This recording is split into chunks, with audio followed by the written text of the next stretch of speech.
Games and strains. Yo, what's going on to all my video game peeps? It's your favorite Stone Gamer, your boy Big V, here with another episode of my show, Games and Strains, where I smoke and talk about video games. That's it. That's it. You know what I mean? Salute to all my gamers worldwide. If you a console warrior, get the fuck out of here. You know what I mean? We got love for both sides over here. You heard? You know what I'm saying? But before I start the show off, I gotta let you know who we sponsored by. We sponsored by my brand, Skyzone.Society. So make sure you shopping at Skyzone.Society.bigcartel.com. You know what I mean? What's going on, everybody? How you doing? How you doing? How you doing? Me, I'm great. Today is August 2nd. It's my mom's birthday. You know what I mean? Salute to my mother. You know what I mean? I won't tell her age on air because, matter of fact, I tweeted it, so why not, man? She's beautiful. She turned 59 today. You know what I mean? Salute to my moms. Thank you for birthing me. I love you. I love you. I love you. I love you. You know what I mean? But you know what else we love? We love video games. You know what I mean? I'm here, and you know what? I'm here today, you guys. I'm here today to talk about a game that flew way under my radar. Some of you guys might have played this back when it first came out. Me, I did not. I was somewhere playing Call of Duty or something like that when it came out. I think it was 2016 when this was released.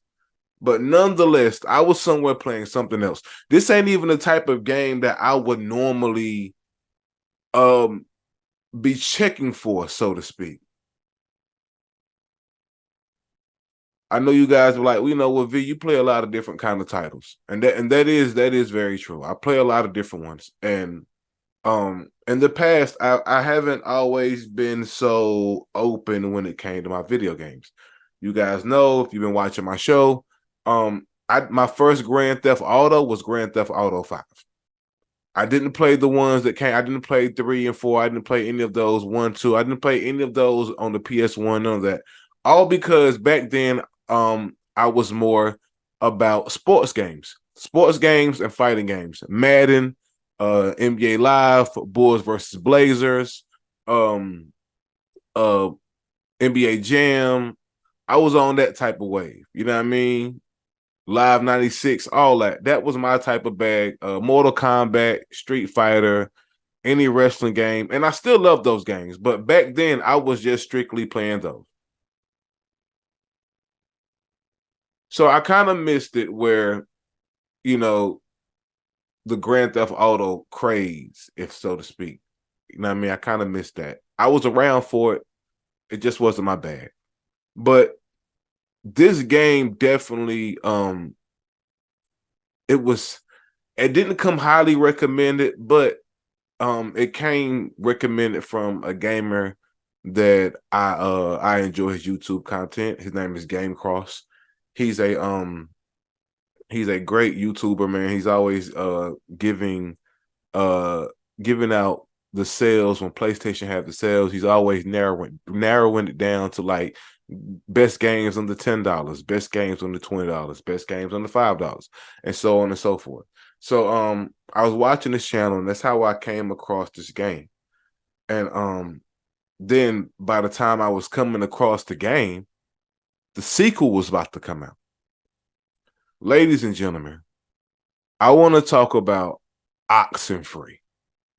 Yes, I want to talk about Oxenfree. Now, before I get into, my thoughts and feelings on it, I want to read y'all a description for those who have never heard of it. It says, Oxenfree is a supernatural thriller about a group of friends who unwittingly open a ghostly rift. Play as Alex, a bright, rebellious teenager who brings her new stepbrother, Jonas, to an overnight party on an old military island. The night takes a terrifying turn when you unwittingly open a ghostly gate spawned from the island's cryptic past. How you deal with these events, your peers, and the ominous creatures you've unleashed is up to you. You determine every aspect of Alec's story while exploring Edward's Island, uncovering the base's dark past, and changing the course of your friends' lives. Yo, so reading that description can't even justify how great this game is. Like, dude, like, first of all, it was made by in collaboration with Netflix studio. It was also done by a studio called Night School Studio. I hadn't heard of Night School Studio until I played this. Maybe some of you guys have. I hadn't.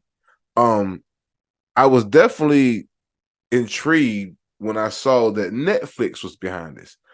I know they do a few mobile games and stuff like that, and I know holistically a lot of people don't look to them for games and don't even think about them when it comes to gaming, but they are trying to step up their gaming department. From what I've been hearing, um, I was just, man, again, I I'm so speechless because of how just great that this game just turned out to be. And what blows my mind was I got it on sale during the PlayStation Network summer sale a couple weeks back. And I got it for like $2, y'all. I got it for like $2. Don't know how much it is right this second because I'm pretty sure has went up since the sequel had just came out. Again, this is the first one. The sequel Oxenfree 2 is out now, but I heard it's only available on PlayStation. Don't know why. I know Oxenfree, the first one, is available on both consoles, Xbox and PlayStation. Don't know about PC. Again, I bought this game on PlayStation. So yeah, it definitely is available. The first one to get that is it's available on Xbox and PlayStation. The sequel is only available on PlayStation as of right now. I'm pretty sure that'll change in the future. I don't know what kind of contract that Netflix / Night School Studios has with Oxenfree 2 and exclusivity with PlayStation. Couldn't tell you. But I do know I got this game, Oxenfree 1, for like $2 a couple of days, not a couple of days ago, a couple of weeks back during the PlayStation summer sale. They now are doing the summer sale which they're calling part 2 of it. They're now doing part 2 of the summer sale as we speak now. So maybe you guys can if you actually like the content of this game and are enjoying this podcast and as we talk about it, maybe you want to go check it out. Get on the PlayStation app on your phone right now if you're watching it, or you can just wait until you cut your PlayStation on or your Xbox on and see what they got it for. But again, I got this game for $2, and man, it is for $2, man. I promise you, this game is worth it. I think regular price it was maybe like $11.99, maybe even $13.99. Either way, $11.99, $13.99, $2. This game is so worth it, y'all. Let's talk about the gameplay. Again, as you can see, it's about a group of teenagers, and y'all all go to this island. But when I tell you that, like, without giving any spoilers, this game has like one of the most creepiest aspects that I've ever witnessed in the game ever. Like things change when you get off this boat. It ain't all glitz and glamour. You know what I mean? This isn't like a cruise ship or anything like that. Like you are landing on this creepy ass island with this alien type entity that is just giving off some outer limit type of vibes, yo. That's all I can tell you without spoiling it. Like, man, like, and I gotta give a shout out to whoever was behind the soundtrack to this game. The soundtrack was fucking phenomenal, dude. It was like a mysterious great soundtrack. Like every time you went into the cave, because you don't have to go. I will tell you this: you have to go into a cave and things get crazy. Every time you're in a cave or you're traveling around the map, you can sense some creepy shit going on, mainly due to the soundtrack. The soundtrack to this game was phenomenal. It wasn't over the top. It wasn't like Final Fantasy or anything like that. It was fitting. Pause.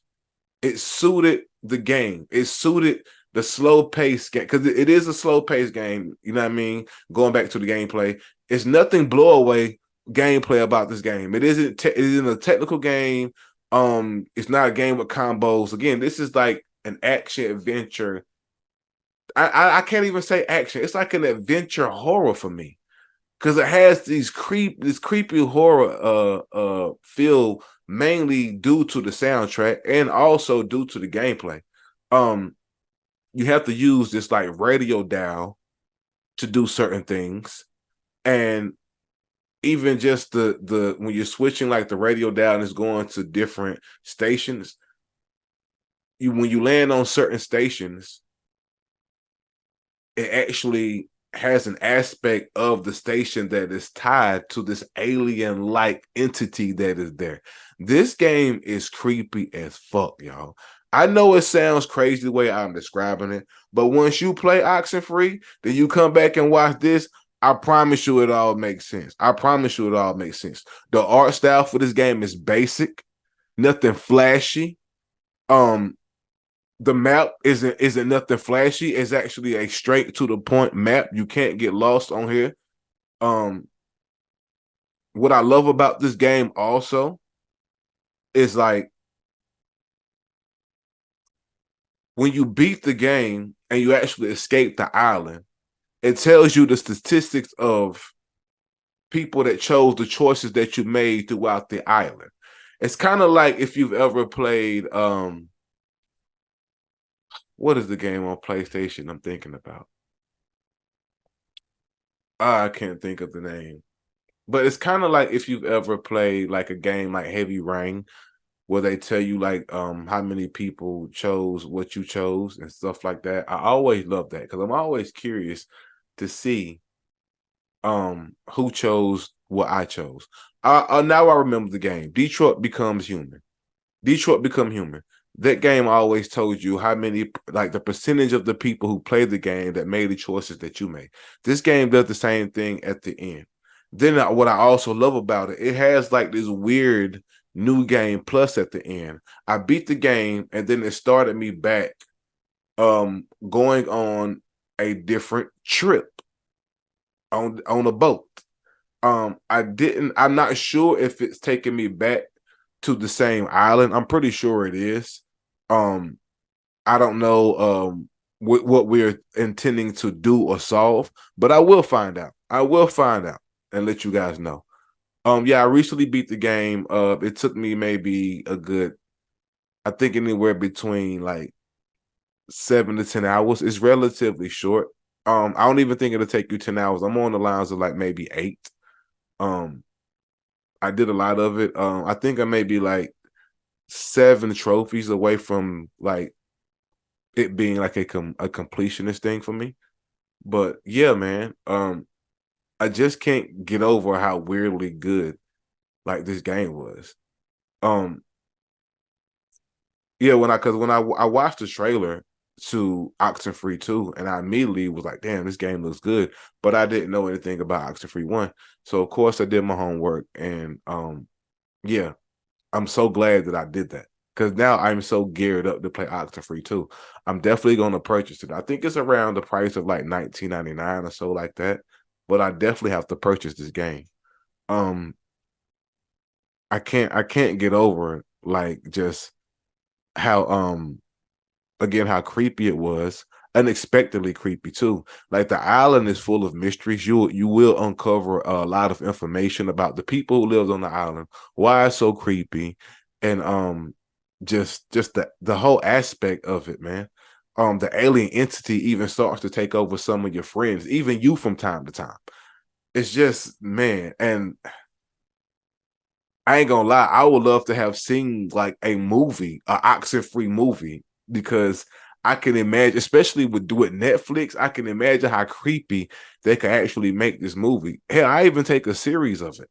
Like I could actually see them. I could see a movie like company taking this game and really, really, really, really, really making it some creepy ass shit. You guys, I'm telling you. I promise you, man. If you like games where you have to make decisions, and you like horror, it's like a mild horror. It's not like Resident Evil horror, you know what I mean? Nothing like that. It's more like jump scare horror. If you like jump scare horror and you like adventure horror, I would say that this is the game for you. If you like suspense, I would say that this game is for you. If you like decision making games, I would say that this is the game for you. Like, and that's the thing. Like when I started playing it, like I wanted to complete it in like a setting. It kept being on my mind, like, oh my God, I wonder what's gonna happen next. Like when I was away from the game. And when like how like great a game is when you always thinking about it when you're not playing it. Like, oh my God, I can't wait to get back to the house to play the game, or man, I wonder what's gonna happen next, or this, that, and the third. It's one of those, it was one of those for me. Like, man, like, and the fact that I only paid $2 for it, my God, man. Salute the PlayStation on that sale, man. Salute the Game Cross for even putting me on to that. I appreciate that, man, for real, for real. Um, I reading the description, you probably would be like, yeah, it just sounds, a little plain, a little bland. Trust me, take it from me. I wouldn't come on here and talk about it if I didn't think it was interesting. This is one of the most interesting games I've probably ever played, man. And again, there's nothing over the top. And it's something that you can just kick back and play and not be stressed out about. You know what I mean? It's not like Elden Ring, something like that you have to really put your all into at the moment. No, this is one of those games that is just it's just so good and fun. So good and fun, man. So good and fun. I can't wait to play the end game, the new game plus or whatever it is that they want to call it, just to see how it pans out. Because some of the decisions, man, like some of the choices that you have to make, like with the dialogue, you gotta be careful. And sometimes you don't have the fastest time to choose what you want to pick too. You may have a few seconds in between to make a decision on what you want to say, and the outcome is going to be the outcome. The outcome is going to be the outcome. And just watching the percentage of the people that chose what I chose was so dope. I like that. I really do like that, man. I do like that. Sometime maybe this month I'm gonna pick up Oxenfree too. Again, you guys, look for it on sale. Look for it on sale. Again, I paid $2 for it. I paid $2 for it. Um, I think it's a digital game only. I don't think it's a physical copy game, so I don't think you can go to GameStop and see if they have any physical copies on sale or anything like that. Um, yeah, so check the digital stores on your Xbox and your PlayStation. And again, Oxenfree 2 at the moment is only on PlayStation. So it's gonna suck if you playing on Xbox and you really enjoy it and you want to jump into the sequel immediately. Yeah, that's gonna suck. But hey, hopefully it'll come to Xbox and or Game Pass or both one day. And um maybe the developers can work out something where the Xbox community can enjoy it, man. Because I definitely enjoyed one, and I'm looking forward to enjoying the sequel very much. So, you guys, I hope you enjoyed the podcast today. I had to come up here and put you guys on to Oxenfree 1 if you haven't heard of it. Go pick it up, man. Go pick it up. If you have heard of it and you played it, let me know in the comments, man. Let me know how you felt about it. You know what I mean? Good, bad, or indifferent. But y'all know how we end this thing, right? Stay safe and stay gaming.